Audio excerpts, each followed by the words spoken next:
Hello and welcome to the second lecture in the Foundations of Syntax course. Last week we were looking at how natural language syntax is rules that tell us how to combine smaller units of language, like words, into larger units of meaningful expressions, like sentences. This week we'll be looking more at the nature of those rules and what it is about those rules which make them unique to the human species.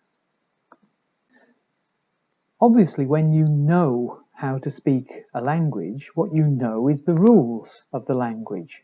So we can see language then as being knowledge that exists inside somebody's head, the speaker of the language. What it is then that you know is these rules, the set of rules that tell us how to use and understand language. And we use the term grammar to describe that set of rules. But the term grammar is also used ambiguously in linguistics to refer to what it is that linguists produce. So a linguist writes a grammar of a particular language. Now, what's the relationship between the grammar that exists inside somebody's head, the internal grammar, and the linguist's grammar? Well, obviously, a linguist is trying to describe what it is that's going on in somebody's head by producing a grammar. So linguists try to produce a description of a language. But that description is very much a simplification. Like most things in the universe, things which, when looked at as a whole, language is an extremely complicated thing. And in order to be able to understand it, linguists have to break it down into smaller pieces. And those bits and pieces then don't represent the whole system. And for that reason then, the linguist's grammar is different from the actual grammar that it's trying to describe. It's very much a simplification. Or, to put it another way, the linguist produces a model of the language.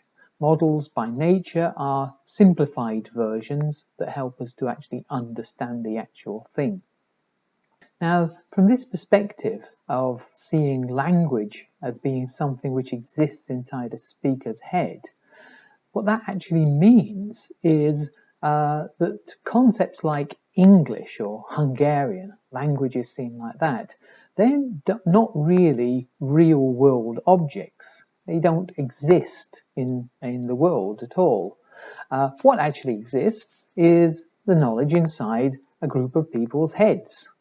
Now, that knowledge presumably has to be similar to each other in order to allow for mutual intelligibility in the use of language. But it doesn't necessarily mean to say that they are the same thing. They don't have to be exactly alike in order for people to be able to use language amongst themselves. And in fact, it probably is the case that what is inside one person's head isn't exactly the same as what's inside another person's head. You're going to get individual variation here. Now, that raises a question for linguists. If a linguist is trying to describe what's going on inside people's heads, which of these particular versions, as it were, of language are they going to describe? Well, this is where the model nature of a linguist's grammar comes in. As I said, a model is a simplification. Therefore, what the linguist's grammar is trying to describe is not necessarily exactly what is inside one person's head, but maybe the set of things that are common between a group of people who are supposed to speak the same language.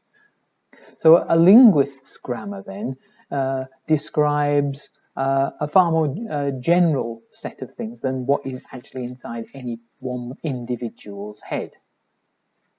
An important fact about this knowledge that people have inside their heads is that although it's obviously there, otherwise people wouldn't be able to speak or understand a language, however, it's not actually accessible to the individual who possesses it. No one can actually think into their minds to access the rules that they use when they're using a language. We might say then that such knowledge is implicit, not available to conscious introspection. Now again, then that is going to raise a question for linguistics. How can we study language if we don't have direct access to it? In fact, this situation is one that is faced by most scientists who are studying aspects of the universe. Not many scientists have direct access to the things that they're studying. Things are either too small to be seen or too far away to be actually get direct access to them. So instead, what we have to do is follow the scientific method. And what that is we produce a set of ideas or guesses as to what we think might be going on in the universe. We call those guesses hypotheses, and a set of those hypotheses is a theory. So we produce theories, and then what we do is we test those theories against any information, any evidence that we can get from wherever we can. For linguists then, we produce theories, and that is precisely what a linguist grammar is. A linguist grammar is a theory of what we think is going on inside somebody's head when they know a language. And we test that theory against evidence that we can actually find. Now, what kind of evidence can we get for what's going on inside somebody's head? Well, we can ask them questions about sentences and ask them what their grammar tells about those sentences. For example, are they grammatical or ungrammatical sentences?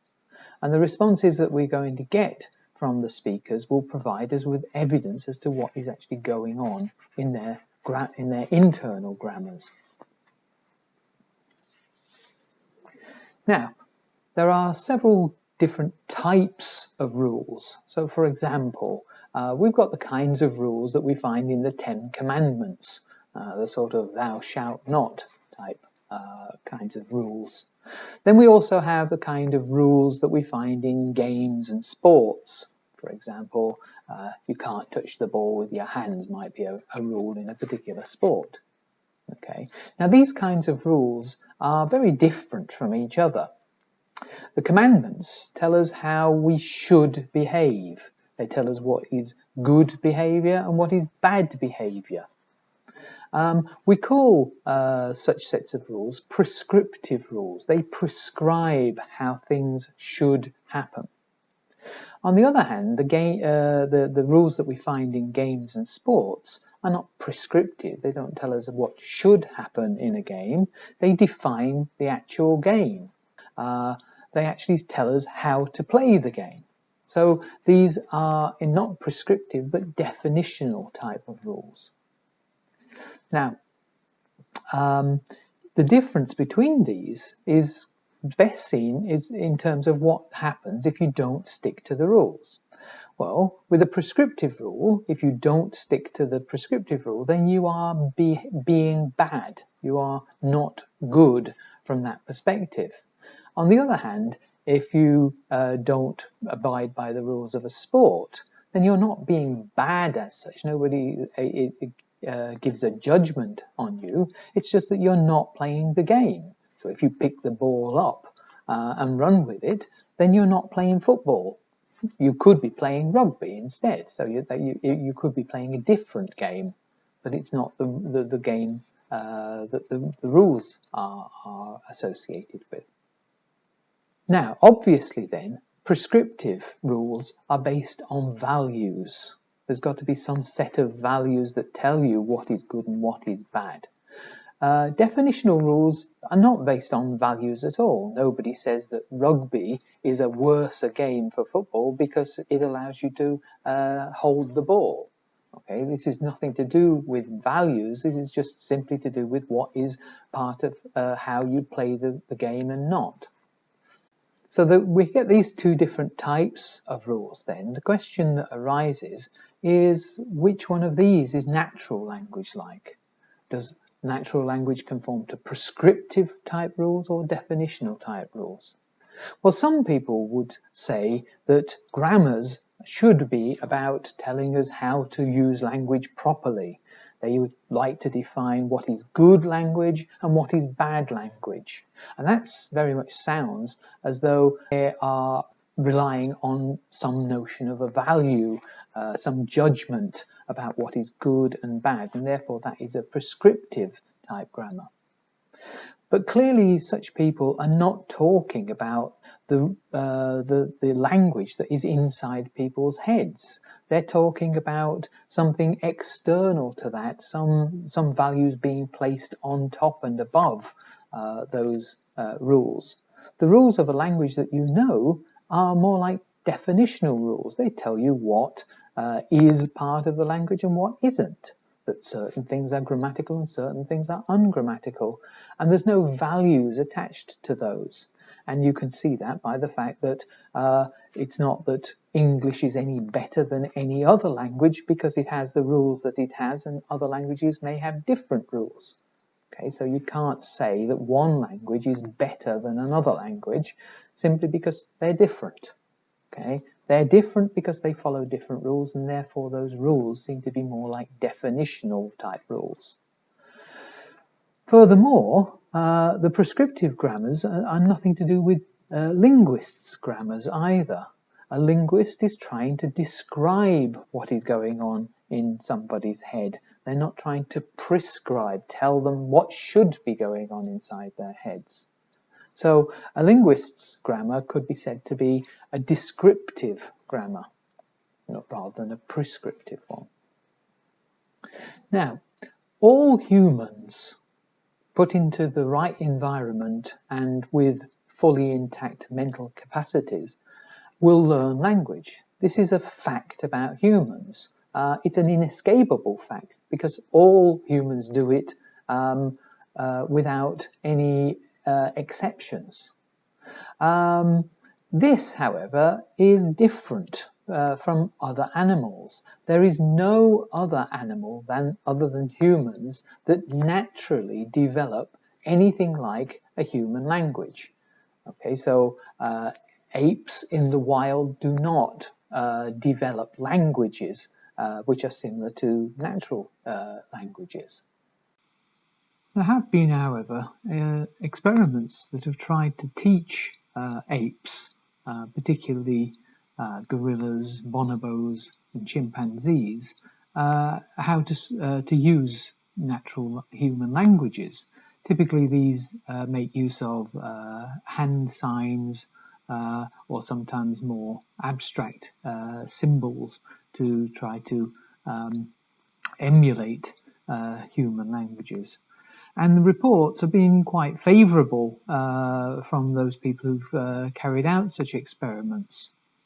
There are, however, many linguists who feel very sceptical about those reports, thinking that the data that they offer is very much cherry-picked. That is, it's selected to show the positive aspects of the animal's behaviour and ignores a great amount of negative data, which is just simply not shown in the kind of videos that these people produce. So from hours and hours of video footage, there might be a 15-minute sequence showing an ape apparently using human language-like behavior. Furthermore, even if it can be shown that apes are able to put symbols together to form what looks like sentences, we've seen that the mere fact of being able to combine things isn't necessarily the same thing as what happens in a human language. Last week we saw the Campbell's monkeys were able to put signs together to form a new message, but that was not anything like what goes on in human languages. So even if we can show that gorillas and bonobos and chimps sometimes put symbols together to form complex messages doesn't mean to say that they are using human language. It very much depends on what's underlying that behavior. Are they taking cues from outside, from what it is that the trainer is doing? Have they learned learned sequences of symbols, rather like the Campbell's monkeys? And it's hardly surprising that that's so, because the evidence would seem to suggest that in order to have a natural human language, you've got to have a human brain. And we know this because it seems as though the brain is specialized to deal with language. Most people's language center, as it were, in their brain is situated on the left-hand side, on the left hemisphere of the brain, in several areas, and the different areas seem to be specialized for dealing with different aspects of language. So, for example, Broca's area, which is an area just above the left ear, seems to be specialized to deal with how we put words and things together in order to form sentences.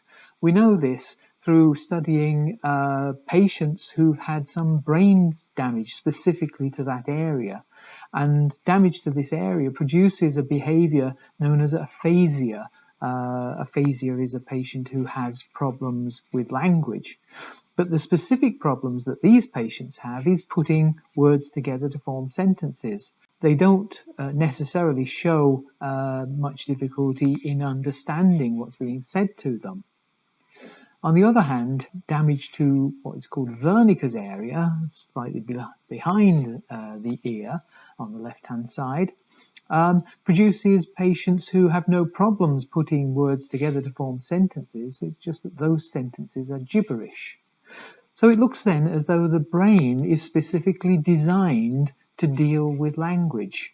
And in order to be able to deal with language, you've got to have such a brain. And therefore it's not surprising that it's only humans that seem to be able to develop natural languages. Furthermore, the behavior of children learning language would seem to suggest pretty much the same thing. Children learn language very quickly. In fact, in the first 5 years of their lives, they've learned pretty much most of their mother tongue. And you have to take into consideration that at the same time, children are undergoing all sorts of developmental processes. So it's a very impressive fact that children learn language so quickly, and they do so very easily. It's not as though they have to try hard to learn language. That compares very favourably when you look at the fate of adults learning a second language. Adults often struggle very much in learning the second language and often never achieve full native levels. And that's despite the fact that they are adults and therefore are not undergoing the same developmental processes that children are doing. And furthermore, they attend language classes which are systematically designed to help them learn. Nobody actually teaches a child how to speak their language, and those parents who at least try to offer some guidance, all the evidence suggests that this is of actually no use to the child. The child will learn that language naturally at their own rate. So the actual achievements that adults and children produce in about the same amount of time is very much weighted towards the children. It would seem very much that there is some sort of cut-off point in the development of humans from children to adult. It seems to happen around about the age of puberty, where there is what we might refer to as a critical period in which you have to learn your language naturally. After that cut-off point, you're no longer accessible to whatever it is that enables you to learn languages so easily and readily. And that is just not accessible anymore, and you have to make use of other, perhaps less efficient and less successful methods to learn language. Now, from from a language speaker's perspective, when one looks at other languages, the thing that one notices is how different other languages are. They seem to be impossibly different, so much so that it's actually very difficult to recognize where words begin and end unless you actually speak the language. However, when one goes beyond the surface of languages and their appearances and starts looking into the way they actually work, we find that languages actually are not as different as appears to be. In fact, you can often find things that are common between languages, and even between languages which have no contact with each other, either geographically or historically, that they're just completely unrelated to each other, and yet they show very similar features.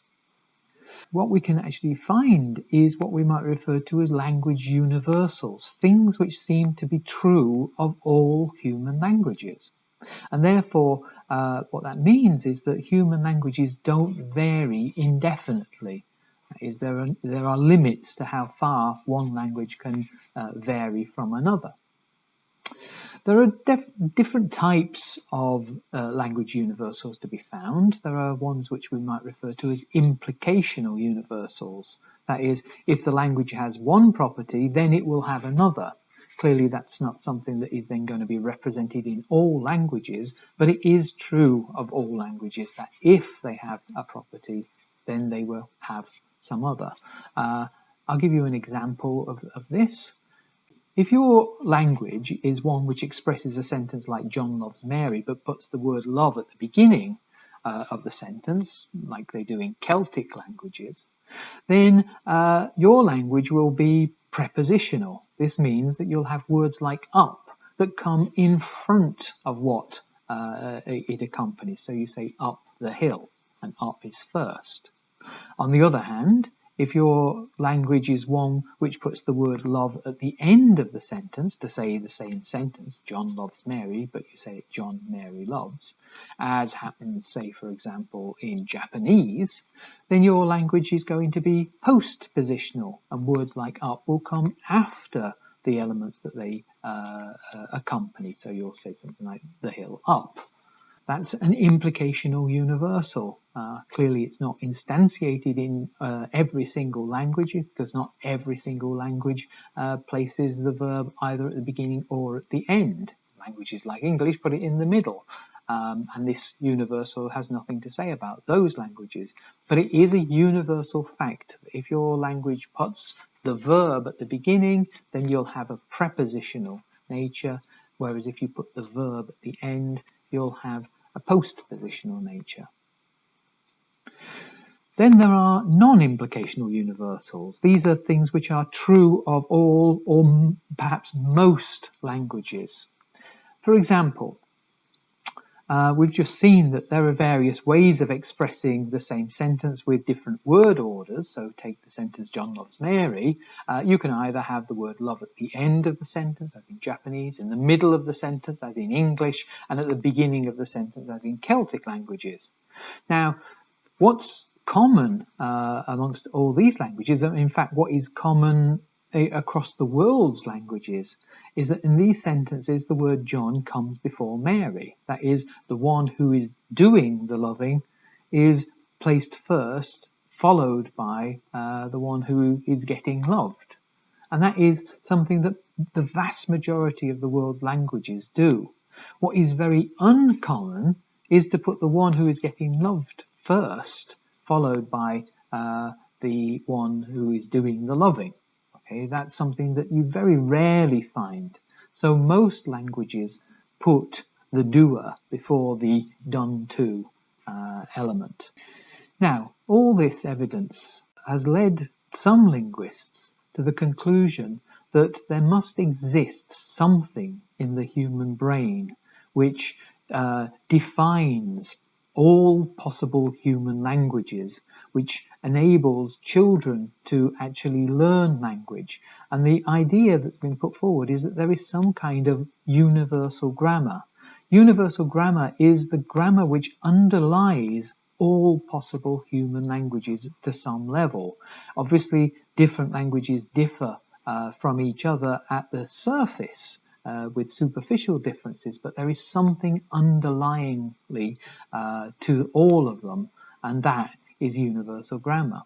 Now, if such a thing exists, that would automatically explain certain universals. Languages would display certain properties which were part of universal grammar and couldn't be any different from universal grammar in that sense. Furthermore, it would explain why children are able to learn language so easily and so quickly. If they are born with the universal grammar, then all they have to learn is what it is that makes their particular language different from any other language, which obviously cuts back on the amount of learning that has to be done. Adults, on the other hand, apparently lose contact with universal grammar and can't make use of that for learning their second languages. So the idea then is that the human brain instantiates something which is the center of human language, and based on that, all other languages are formed. Obviously, given that this grammar is supposed to underlie all human languages, then it's going to have to be very abstract. However, we'll see that when you start looking at the rules of syntax of any particular language, it turns out those rules are best looked at in a very abstract way anyway, and therefore the notion of universal grammar is perhaps not as impossible to grasp as it might seem at the beginning. Let's now conclude this lecture, go through some of the points that we've made. Okay, so we've seen that a grammar is an internal set of rules, and it's the set of rules which defines the language. The rules that we have internally are definitional in nature. Grammar is also a term used to describe the linguist's hypothetical model of that internal grammar. This is a descriptive grammar, one which tries to describe what is going on by offering a simplified model to help us to understand certain aspects of language. You need a human brain to have a human language. This seems to be an inescapable fact, supported from evidence of aphasics and brain damage. It seems as though the human brain is specialized to deal with human language. And children acquire language very quickly, very naturally, and very easily. And that would seem to suggest again that there is something about the human brain which is specifically geared towards language, that children are so easily able to acquire it in the first 5 years of their lives. And finally, there is the fact that language is universal across all humans. Humans can't choose not to have language. It's something that is natural to the human species and not in any other animal. Now, all that leads to this hypothesis that there is something which underlies the human language capacity, and that is being referred to as universal grammar. That is an abstract set of rules which underlies all human languages, and that is innate to humans. Humans are born with it in their brain. Okay, so that's been a lecture on the nature of the kinds of rules. Next week, we'll start looking at some other concepts which are important to understand syntax. See you then. Bye-bye.